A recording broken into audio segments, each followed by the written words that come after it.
Ang Project Santa Barbara ay isang missile program na dinevelop sa ilalim ng dating Administrasyong Ferdinand Edralin Marcos Sr. noong 1965 hanggang 1986. Ito'y nung panahon ng Cold War. Ang Cold War ay panahon ng geopolitical tension sa pagitan ng United States at Soviet Union, kabilang ang kani-kanilang allies. Ito yung Western Bloc at Eastern Bloc.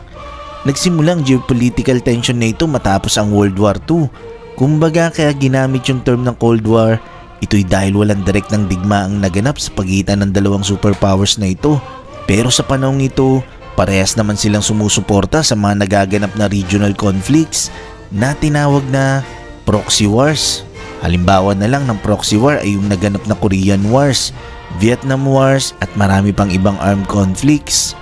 Sa panahong ito, itinatag ng Administrasyong Ferdinand Marcos ang Project Santa Barbara sa tulong ng Philippine Navy at grupo ng mga scientist. Ito'y ginawang paghahanda ni Presidente Ferdinand Marcos sa pangambang dulot ng bantang pagginto ng defense commitments ng US sa Pilipinas. Nung panahon kasing yun, pinulled out ng US ang kanilang armed forces sa Indochina.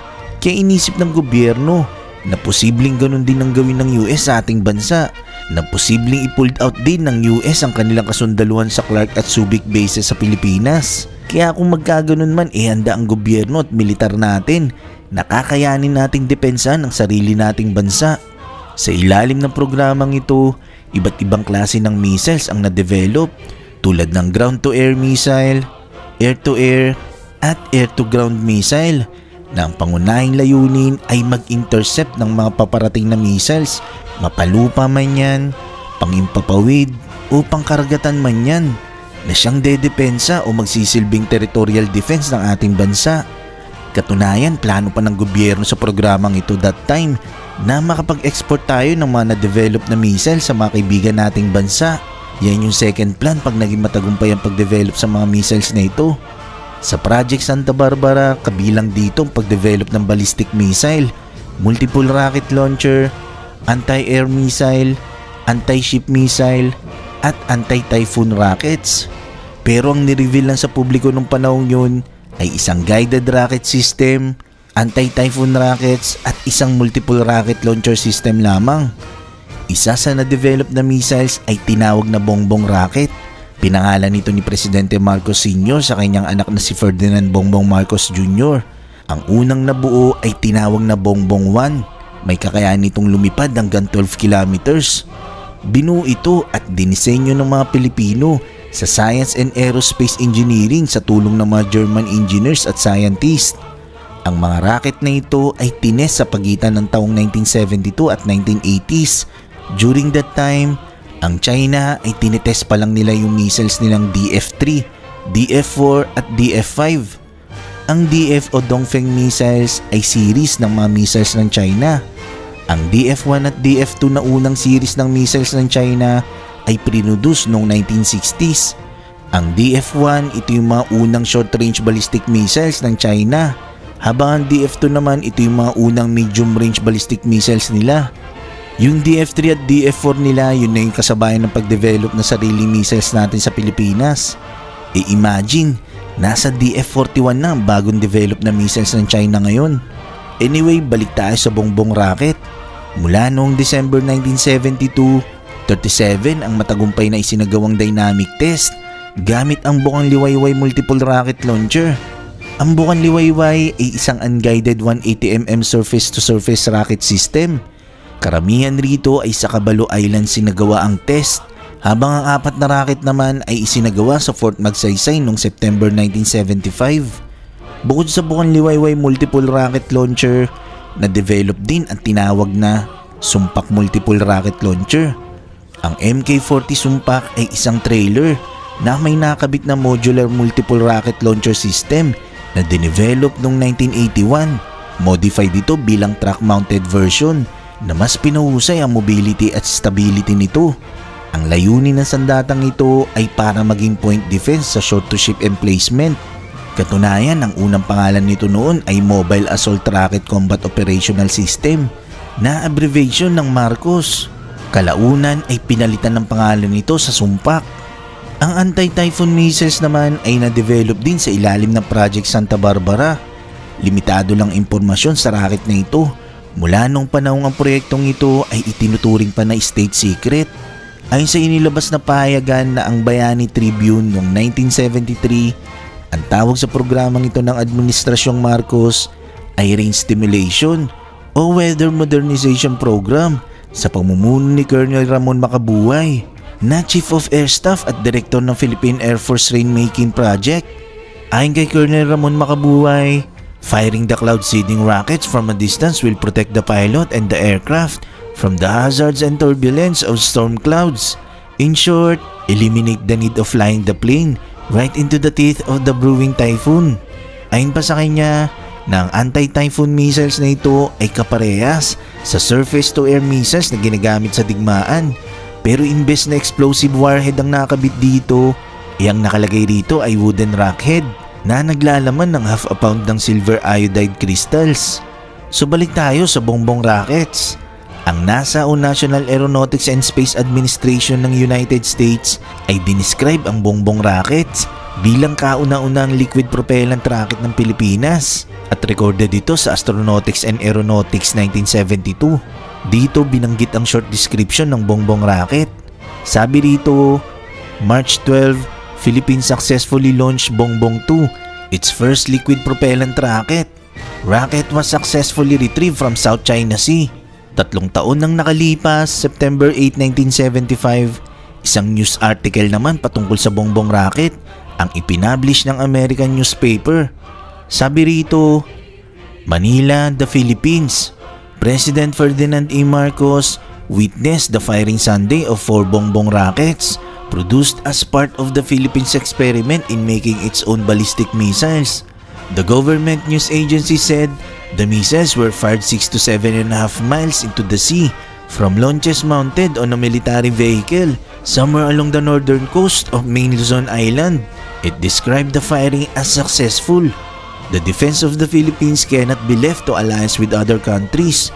The agency quoted Marcos as saying, "We must assume that there will be contingencies where even the United States may not be ready to come to our assistance. There are other weapons and armaments we are testing. This is just one of a series," he added. Marcos concerned about relations with the rest of Asia now that the United States has pulled out of Indochina is beginning negotiations with Washington to put American air and navy bases here under Philippine sovereignty. The major installations affected would be Clark Air Base and Subic Bay Navy Base. The news agency said, Mrs. Imelda Marcos and the couple's 2 children accompanied the president to the firing. Ang associated weaponry system ng bongbong rocket ay kaparehas ng unguided artillery ng Soviet Union na Katyusha. Ang kauna-unahang nilaunch sa ilalim ng Santa Barbara Project ay kabilang dito ang bongbong rocket. Nilaunch ito noong March 12, 1972 at na-retrieve sa South China Sea. Ang proyektong ito ay itinigil matapos patalsikin si dating Pangulong Marcos sa Malacanang sa pamamagitan ng EDSA People Power hanggang sa mga sumunod na administrasyon. Matapos ng 50 years, upang mapagtibay at may pagpatuloy ang naudlot na kasaysayan ng mahusay at magandang military defense system ng Pilipinas noong panahon ni dating Pangulong Marcos, ang naturang artifact ng bongbong rocket ay kasalukuyang nakalagak sa Philippine Navy Museum sa Fort San Felipe, Cavite City. Ang Project Santa Barbara ay isang missile program na dinevelop sa ilalim ng dating Administrasyong Ferdinand Edralin Marcos Sr. noong 1965 hanggang 1986. Ito'y nung panahon ng Cold War. Ang Cold War ay panahon ng geopolitical tension sa pagitan ng United States at Soviet Union, kabilang ang kani-kanilang allies. Ito yung Western Bloc at Eastern Bloc. Nagsimulang geopolitical tension na ito matapos ang World War II.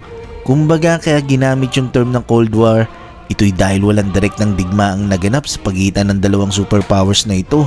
Pero sa panahong ito, parehas naman silang sumusuporta sa mga nagaganap na regional conflicts na tinawag na proxy wars.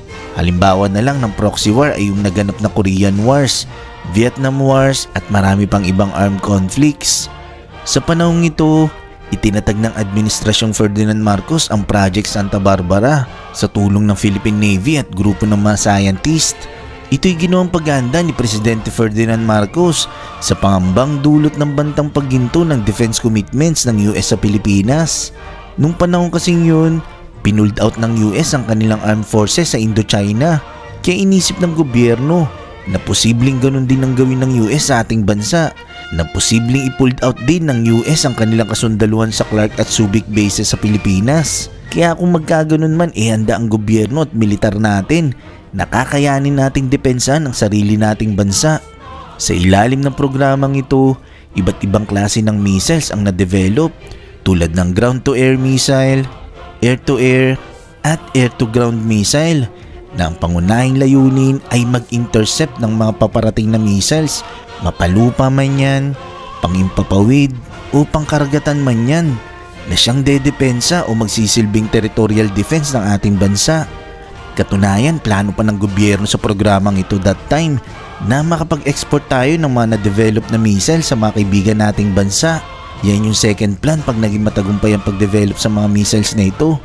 Sa Project Santa Barbara, kabilang dito ang pag-develop ng ballistic missile, multiple rocket launcher, anti-air missile, anti-ship missile, at anti-typhoon rockets.